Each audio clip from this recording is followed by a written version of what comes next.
Hey, this is a little update on the 40-gallon Sand-flat Balmy tank. So, you can already see some new stuff. I haven't really shown you guys this tank too much since I set it up. So, I'm gonna do a more extensive update on this tank. How are things with this tank? Well, if we get in a little bit closer, guys, we'll see some new fish everywhere. So these are actually Oxina cardinal fish. They're pretty rare. You don't get them too much in the hobby, but they're actually extremely common in the types of areas where I want to replicate with this tank. So I decided on those guys. I almost got Orbix again, but I wanted to change it up. You can see a little damsel on cardinal aggression going on with the lemon damsel and the cardinal fish. Very cute. This goby here, I actually forgot the name of it, but I saw it on the same website I got the cardinal fish. And he was a more dark coloration, and I figured he would match the substrate and blend in really well. So I don't really go for too flashy of fish. I really just like, you know, the oddballs, things that people really wouldn't consider because it's, you know, not really a desirable coloration. And I got more of those crested gobies in here too. Let's see if we can find some. All right, here's one of the crested gobies in this tank. I believe this is a male, due to the spot on its dorsal fin. But I'm not 100% sure. There are 3 more of those gobies in this tank. That's not the only one. I think that covers all the fish. I think I've had these 2 clownfish in the last videos. Just got a older female and 1 male. And of course the lemon damsel. There are a couple token invertebrates in here as well, but I don't know if we're gonna be able to see them, but I'll sure try. I can see that kind of. So that is a red pistol shrimp. Pretty rare variety. It's like solid red with white antennae and white claws. And then there's a dwarf golden banded coral shrimp as well. And just 1 serpent star. So honestly, just some really nice, you know, kind of invertebrates you don't see every day. The coral, where should I start? Should I go over here or start on this side? Why don't we start on this side, because I don't think you guys have seen this yet. Here are some mermaids fans. I added them here to add a little bit of height to this side of the tank. Not really a coral, but in the same vein. Both use photosynthesis, so I figured I would include it now. There's one of those crested gobies, and he's gone. So here is a rock flower anemone. I actually have 2 of them in here. This one is kind of shoved in a crevice. It kind of wanted to move there, so I mean, more power to it, but it would be nice to see it a little bit more. But honestly, it gives me more real estate for this area. And then back here, tucked away, I'm kind of trying to heal it right now, so it's kind of in the back. I can't even tell if it's a Goniophora or an Alveophora. I'm pretty sure it's a Goniophora, but you can see it's very pale and just not very open. So that could be honestly a number of things, but we'll see. We will definitely have to see.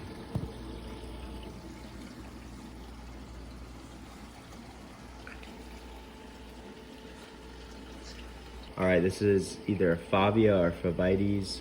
War coral, as the more common name is. I got this piece, didn't really pick it out, but my brother and sister were in town, and I don't really see them very often, so I asked them to pick out 2 pieces, and my brother picked out this piece, and my sister picked out the Ghani back there, so I wanted to get it for him.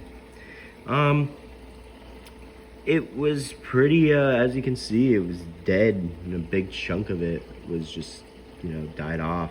So we'll see if it recovers, how it does. I honestly don't know what I'm gonna do with this, because I kind of want to use this rock for maybe some Micromusa or Morganiapora. So I don't know where I'm gonna put this, because these things sting the crap out of everything. Green polyp toadstool. I don't really know if it's gotten bigger since the last time you've seen it. I swear it has. These things grow like nuts. Once they start getting going, they really take off. I know in another year or so I'm gonna have to frag this thing. Mixed purple zoes, they always get irritated by the fish rubbing up against them. But yeah, kind of stretch towards the light a little bit, but you know, add a little bit of a dither coral to this area between the more brighter varieties. Just got some, you know, standard Paligrandis right here. Figured they would fill in this space nicely, this whole kind of area. So we'll see how many heads these guys put out. Now we got a new addition. I don't think you guys seen this the last time. This is a Milka Stylo, just a very classic piece, gets very large, and figured it would fill out this whole area really nicely once it starts getting going. And then these two eventually will meet, and I'll have to frag this guy and this guy eventually. But we still got a long ways to go before that happens. This, now, I think this could be a Parietes, but more accurately, I think it's actually a type of Stylosinella, and not a Parietes, but from my observation, it grows pretty fast. So now we got the purple encrusting photosynthetic sponge. Now I have noticed a little bit of cyano in here, like hues of it almost, but I'm not treating it because that's actually what this thing uses for photosynthesis, is a type of cyanobacteria. So I'm not going to do that, and I have noticed it's just kind of going away on its own. Moving down, got some more kind of like pink with like almost a yellowish center zoas. These kind of really caught my eye at the LFS. I had to pick some of these up, and they'll add a nice little, again, another dither coral to the mix. Not really even a coral, but more of a vertebrate. All right, now we got some Halamida, or Halamida, however you want to say it. Butchered it in the last video, so I'm not even gonna try.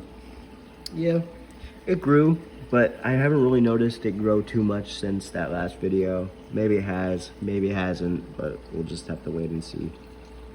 I've been trying to dose more calcium and alkalinity in here. Maybe that's why. Up to the Comore dosers though, so I have no idea, and yeah, it's a bit of a mess, gotta clean it. There's only like really one turtle grass shoot left, and I think it's actually growing, but I'm not even too sure on this. This one might die off too. One over here, and that's about it for the turtle grass. Speaking of which, we got the blue Recordia Florida. Now, I don't know if this is true or not, but in my observations, these don't grow as fast as other mushrooms, so it could be like that for a while. So we'll have to wait and see, I guess. That other rock flower anemone I was talking about, it's a bit more brighter color than the other one, so I'm kind of glad it picked a spot where I can actually see it, not like the other one. More Halamida, or Halameda. Yep. I think it's grown a bit more actually. Those are new. I have not noticed those little shoots kind of coming off of it, so I'm pretty happy about that actually. I just noticed that. And then just some feather dusters and mixed pallies.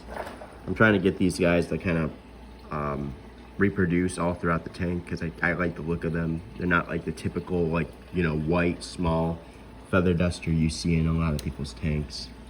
That's why I got that frag plug, actually, more for the feather dusters and not for the powies on it. And I could do less without those powies. I've had the same species before that's growing on there. Those things grow like crazy, and I kind of don't want them to take over everything.